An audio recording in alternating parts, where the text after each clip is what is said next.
Authors Over 50, Writing in Life's Sweetest Third. Authors Over 50's weekly podcast celebrates writers and their journeys to publication. Writing after 50 is a whole story on its own, so let's skip to life's sweetest third and talk with authors about their journey from pen to publish.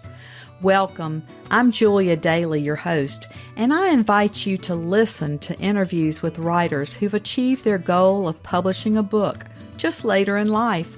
We've seen award lists for under 30 or under 40, but I've yet to see lists for those who've achieved a significant milestone of their own, launching a new career and publishing their first book after the age of 50. We will hear about these authors' inspirations, struggles, strategies, and the smell of that first book. These writers' journeys inspire me because I'm one of them. My guest today loves stories, reading and writing them, hearing and telling them. He has written 4 books, all very different from each other. His first is about hiking trips with his best friend. His memoir is about his adoption as an infant and the discovery of his birth mother's identity when he was nearly 50. A third and weirdest book consists entirely of conversations between him and his beloved dog. And his newest is a novel based on the life of his grandfather, who was both a gifted preacher and a convicted felon. In his spare time, he and his wife host house concerts, walk the dogs, and dance in the kitchen. Welcome to Authors Over 50, Brooks Eason. Thank you very much. It's a pleasure to be here. Brooks, our opening question is always, so what took you so long to write your first book? I've got a good excuse for that.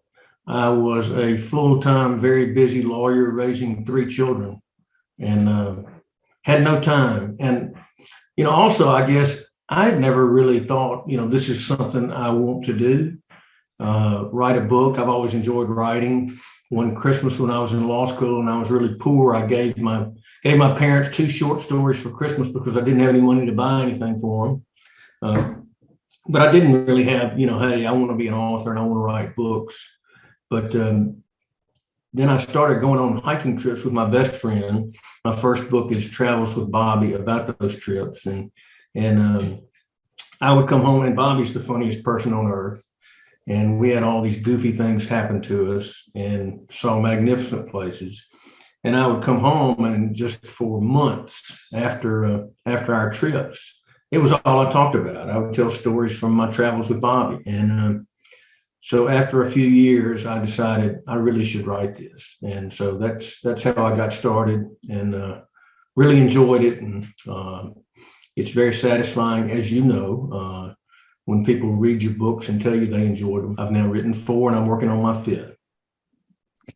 Well, Brooks, you and I have much in common, being Mississippians and even being born in the same maternity home and adopted. And adoption is certainly one of the hot button issues in the news today. Can you share a little bit about your search and writing your memoir? Well, I can't share anything about my search because I didn't search. I was searched for. I had wonderful, wonderful adoptive parents in Tupelo. Never searched for my birth mother, never would have, but I got found as a result of litigation in Oklahoma and in New Orleans, where I was born, trying to identify the baby boy born to my biological mother, Julia Francis, in July of 1957. And the reason that I was being searched for is because Julie was from a very, very wealthy family, and they didn't know who I was, but her child was a potential heir to her grandfather's fortune. Her grandfather owned oil and gas wells all over the country, and he also owned the only facility in the Western Hemisphere that made fluoride for toothpaste. So I didn't hit it rich. I didn't get any money, but I got a great story. Julie died long before I was born. but I've gotten to know a number of people in her family because they're my family too, and they've been very gracious. And we now have two portraits of Julie hanging in our dining room. Well, our stories are so interesting. You know, that old Napoleonic law that was on the books in Louisiana said that an adopted child can inherit from their natural parents. Well, you can't inherit from somebody you don't know. So that was the loophole I used to gain my original birth certificate, and searched and found my birth mother. And it was a very good situation. Some are not, and you have to be careful going in, if you want to know your health records and you want to know your story, you just have to be aware that it might not be a good situation. Yeah, I think, particularly when you and I were born, it was considered such a matter of shame for a young woman to have a child out of wedlock that they kept it a secret. As I'm sure you know, in the Methodist Home Hospital where we were born, they actually gave the girls aliases so the other girls wouldn't know their names and couldn't find out anything about them. And so, a lot of women now had babies 50, 60 years ago and never told a soul. My birth mother's little brother didn't know that she had had me until after she died. Yes, and my birth mother had not told her children, so that was a revelation for them as well. So yes, there were many, many secrets back then, and hopefully we're doing a better job these days with the adoptions. I hope that's true.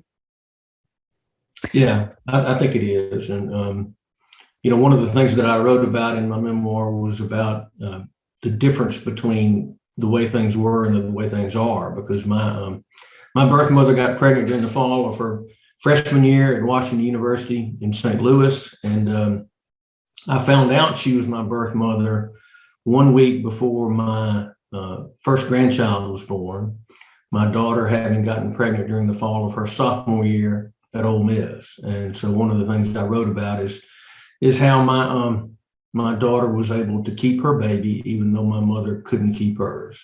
Yeah, that's certainly a very interesting twist to our stories there. Brooks, once you knew you wanted to write your first book, how did you proceed? Did you search for an agent? Did you decide to use a hybrid, a small press, or did you self-publish? Well, I spent a little bit of time trying to find an agent, and I got responses that were encouraging, but no acceptances. And so I put it aside for a while, and then I picked it up, and then finally decided I've worked a lot on it. I need to finish this and get it published. So I did self-publish through Lulu Press, my first book, and then I've had publishers for the most recent three. Well, are you still writing? Do you have a writing routine? Are you a morning person or a night person? I am still writing. I don't have much discipline. I'm 90% retired from the practice of law. I typically don't write in the morning. I typically read the news and drink coffee and goof off and walk the dogs. And then I will write some in the afternoon, occasionally at night, but usually in the afternoon. And the book that I'm working on now will be a biography of my father, Paul Eason, who was the finest man I've ever known. And I've written about him some in the past, but he was a Boy Scout leader in Troop 12 in Tupelo, Mississippi for more than 60 years. And he was totally committed to it and excelled at it, and is loved and respected by many, many of his former Boy Scouts. So I've been interviewing them. I've interviewed some that are almost 90 years old, and some that are far younger than that who were Boy Scouts when Daddy was still working with the troop in his 80s. He last camped with the troop in January of 2008 when he was 2 months after he turned 86. Wow, that's quite a legacy. Yes, it is. What about the editing process? Can you tell us about what editing process you go through? I edit extensively and read and revise and read and revise. I went to a program in the summer of 2018 at the University of Iowa, a creative writing program, and it was a small group about storytelling techniques. It was a week-long program, and one of the people in the group said he loved to write, but he hated to revise. And I told him, I said, I don't feel that way at all. I really enjoy going back and rereading something and making it a little better, and going back and reading it again and making it a little better still. I've never used a professional editor, but I've had friends who've reviewed the manuscript and given me ideas and made my books better. Well, why don't you set up the book that you've brought to read to us today and read a few paragraphs or a section so we can hear your tone and voice in the book. Okay. So my newest book, the title is Redemption, The Two Lives of Harry Brooks. It's a novel because I didn't know all the facts and I had to fill in a lot of blanks, but it's a novel based on the life of my grandfather. Harry was my grandfather. He died 15 years before I was born. I never knew a lot about him. I knew that he was a revered Methodist preacher, that he was very good at it, that the churches that he pastored grew extensively while he was leading them. The Capitol Street Methodist Church here in Jackson grew by 500 members his first year there. And in 1934, when he was the preacher at the First Methodist Church in Tupelo, FDR came to Tupelo to speak to the people there, and people in North Mississippi from all over came into town. There were 75,000 people in Tupelo, which was then a town of 7,500, to see the president. And Harry, my grandfather, was chosen to give the invocation. And nobody in the crowd of 75,000 knew about Harry's secret past life. I didn't either until nearly 4 years ago. I got a call from a man in Fresno, California, who told me that he had discovered through a DNA test that he was my first cousin. He's not related to me by blood. He's related to my adoptive family by blood. His biological father, he had learned from the DNA test, was my adoptive mother's older brother. Anyway, he, having learned that he had this new family he'd never known about, he was adopted out of our family a year before I was adopted into it. He set out to find out all he could about his family that he never knew he had. And the first thing he discovered was that our grandfather, Harry, that his father, Harry's father, died 5 years before Harry was born, which struck him as unlikely and whetted his curiosity. And he dug in to find out all he could about Harry. One of the things he found was that Harry had lied about his age by 14 years before he came to the South and became a Methodist preacher. His bogus birth date is on his gravestone in Texas. I think I told you that we went to Fredericksburg in May, and we drove home through a little tiny washed up town called Carlton, which is southwest of Fort Worth. And we visited the cemetery, and we saw Harry's gravestone that says he was born December 29th, 1875. He was actually born on New Year's Day in 1862. So why did he do that? Why did he make up this past history? And he claimed he was from Kentucky. He was really from Pennsylvania. Well, the reason, as my newfound cousin in California discovered, was that while he was serving as the elected school superintendent in Uniontown, Pennsylvania, outside Pittsburgh, Harry had embezzled tuition payments, left his wife and children for a woman named Bess Montgomery from Pittsburgh. who was described in the press as a woman of doubtful repute.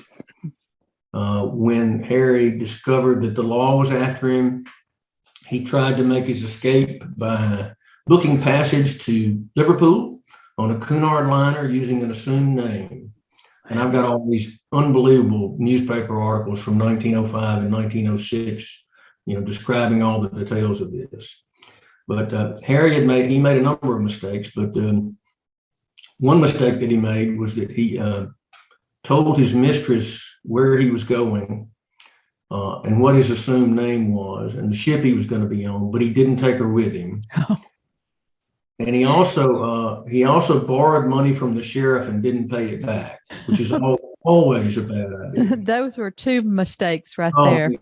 Yeah. So the sheriff found his mistress and, according to the nursepaper, engaged in a sweating process. It didn't describe the details of the process, but whatever the sheriff did, Bess Montgomery ratted Harry out, and Scotland Yard was waiting when his ship reached port, and he was arrested, and the sheriff followed him across the ocean blue to England and had him extradited, brought him home. He was tried, convicted, sentenced to 2 years and 10 months in Western Penitentiary in Pittsburgh. His wife, not surprisingly, divorced him, His family disowned him. And when he got out in late 1908, he went to Texas and started over and never told a soul. And I'm sure my mother never knew. My mother and her identical twin were Harry's youngest children. We thought he was 45 when they were born. He was actually 59. When Harry gave the invocation in front of a crowd of 75,000 people in Tupelo, not a single person in the crowd knew that Harry was an ex-con. It's something that could not possibly happen today. That's just fascinating. Oh, fascinating. You can find out more about him if you've got a subscription to newspapers.com or ancestry.com or just on the internet. You can find out more about him in an hour than my grandmother, who slept in the same bed with him for more than 30 years, ever knew. Wow. So anyway, to the best of my knowledge and from everything I've read, Harry lived an upstanding life as a Methodist preacher from the time he got to Texas until he died in 1942. We thought he was 66 when he died. He was actually 80. So, the title of the book is Redemption, because I concluded that he experienced redemption and turned his life around. I wrote, as I said, it's a novel because I had a lot of blanks to fill in, and all I have is the historical facts, and I don't know when or where he experienced redemption and turned his life around, but I wrote that it happened in prison because I think it is common that a person has to fall all the way to the bottom before he'll turn things around. So I guess that's the basic story. I will read a few paragraphs from the very end of the book. Okay. This is from the very end of the epilogue. So in the end, even with all that will never be known, what can we learn from Harry Brooks? What does his life teach us? One lesson is how much the world has changed in the last century. Harry lived at a time when there were trains but no internet. In his day, a man could escape from his troubles for the price of a westbound ticket. He could stay tucked inside a berth in a sleeping car for 24 hours, wake up 1,000 miles away, and walk out of the train into a new land where no one knew a thing about him. He could make a new life for himself with little fear that his old one would come back to haunt him. That's what Harry did, and it worked for nearly 30 years. Harry turned 75 on New Year's Day, 1937. He no doubt believed he'd left his past behind for good, but then came the last Thursday in April, the day Tris knocked on the parsonage door. So this is a story that I knew before I learned the full story from my cousin. But my mother told me that when she was a teenager in Tupelo, that this middle-aged woman came and knocked on the door looking for her daddy. And she told me that when that happened, nobody in the family, not Harry's wife, my grandmother, his second wife, or his 5 children from his second marriage, knew that Harry had even been married before, much less that he had a child. It turned out that he had 5 children by his first wife. Wow. So, back to you. So interesting. Very interesting. I love stories like that. The truth is often stranger than fiction, they say. Yeah, it's remarkable. So anyway, I'll continue. Compare then to now, when anyone with a laptop could learn more in an afternoon about Harry's past than Ethel, that's my grandmother, learned while sleeping in the same bed with him for more than 3 decades. Harry's life also serves as a stark reminder that there's no one among us who is either all good or all bad. We are all made up of both. In the first half of his life, Harry stole from his employer, betrayed his wife, abandoned his family, and tried to escape to another continent. But before he did any of that, he was a respected minister and educator, a good family man, and a community leader. Then in the second half, though he brought thousands of people to God and lived an upstanding and righteous life, he did not live a perfect one. He lied about his age and his past and concealed his prior sins. I believe on balance that Harry was a very good man, but he serves as proof positive that the words of Ecclesiastes are true. There is not a just man on earth who doeth good and sinneth not. Finally, the most important lesson to be learned from Harry's life, at least for me, is one of perseverance and redemption. How easy it would have been for Harry to wallow in guilt and self-pity after he found himself alone in a prison cell. How easy it would have been to give up on the future after he lost his wife, his family, his job, and his freedom. How easy it would have been to waste away his days serving neither God nor man. But Harry did not take the easy path. He came to the South where he made a new life, raised a new family, and spent the rest of his days preaching the word of God. He devoted his life to saving souls, just as his own soul had been saved. He was a gifted preacher and received the grace of another gift, a second chance in a second life. He made the most of it, and his labors bore fruit as his churches went forward. Harry's fall from grace made him the man that he was. He understood sin, he understood loss and hopelessness, but he also understood forgiveness and redemption. All he achieved in the second half of his life was the result of how far he fell in the first. He lost everything and fell as far as a man could fall. He was lost, but then through God's grace, he was found.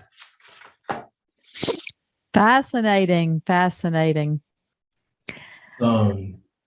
Yeah, it really is a remarkable story. When my cousin in California told me about it, I said, "Hey, look, you discovered this story, but if you don't write it, I'm going to." Yeah. And he said, "Have at it." So I did.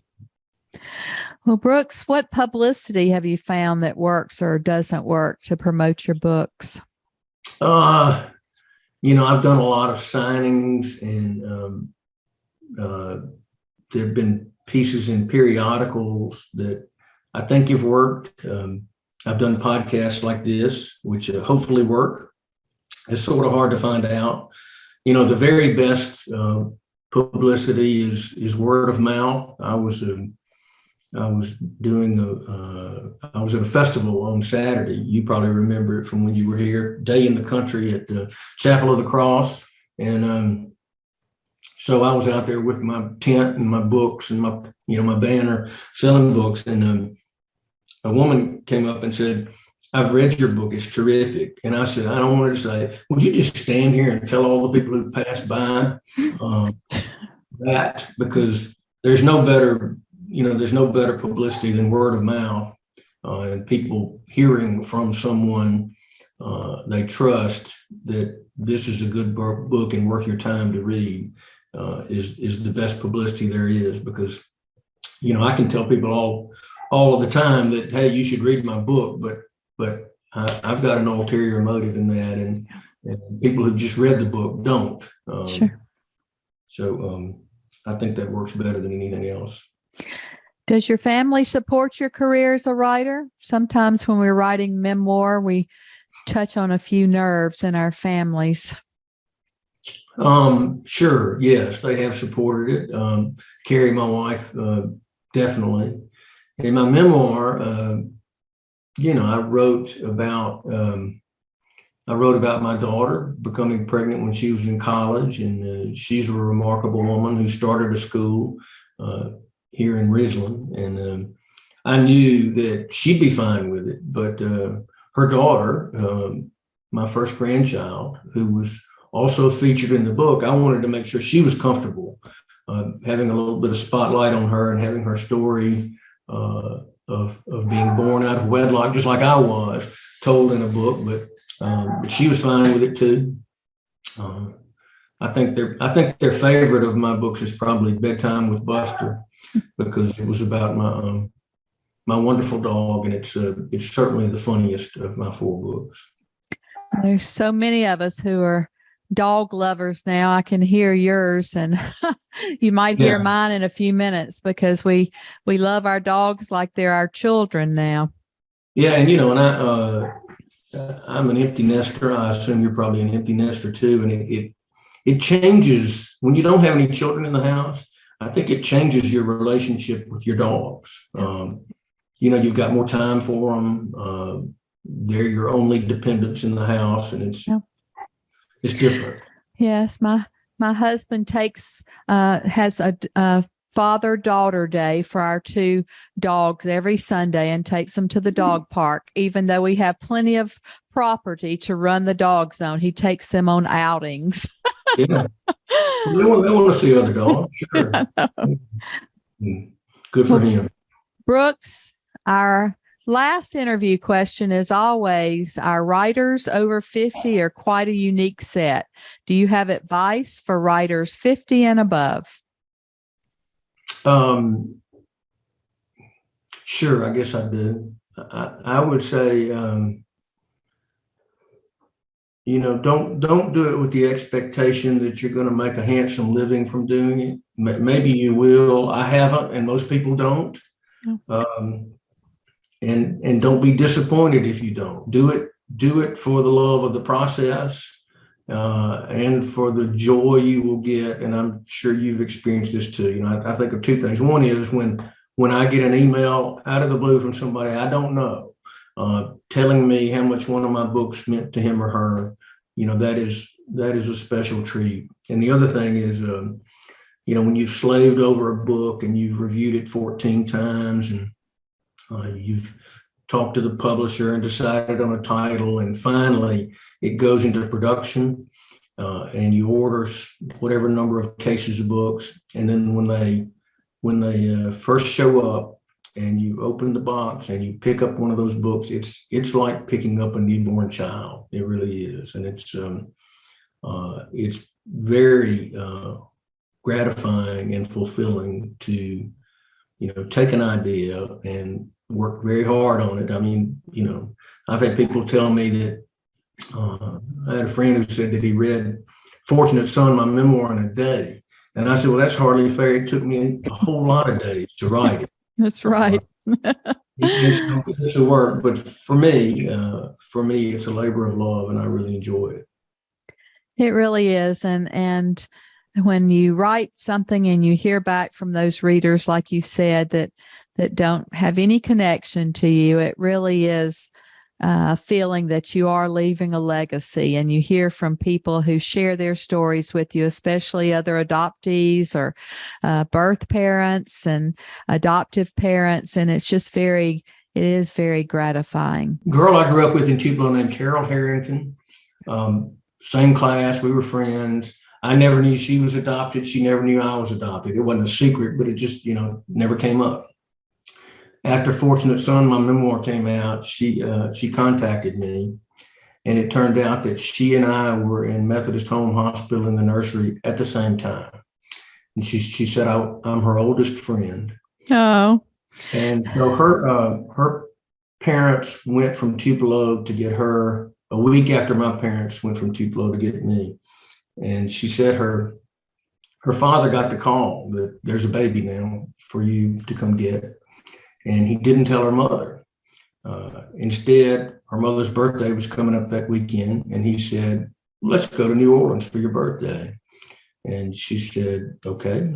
And they got to New Orleans and checked into the hotel. And he said, we should stop by Methodist Home Hospital and just see if there's any progress on our request, where we are on the waiting list now. And so they went to the home for unwed mothers on Washington Avenue, and the nurse came out and handed Carol to her mother, and her dad said, happy birthday. Oh, that's a great story. Oh yeah, I just love it. I love my those daddy stories. Never could have pulled that off and never would have tried. Well, my dad said he walked through that nursery full of children, and I lifted my arms and said, here I am, Daddy. So thank you so much for the stories, Brooks. It's been great talking to you today, and we're excited to say you're now one of our authors over 50. All right. Thank you very much. Thank you for having me. And thanks for doing this. This is a good service you're doing.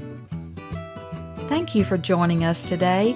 Please look for Authors Over 50 every Thursday, when we will have conversations with accomplished debut novelists over the age of 50. Please subscribe and share with a friend, and check out my own publication journey after 50 at www.juliadaily, that's D-A-I-L-Y, like dailynewspaper.com. Until next time, keep reading and writing, and remember, it's never too late to fulfill a dream in life's sweetest third.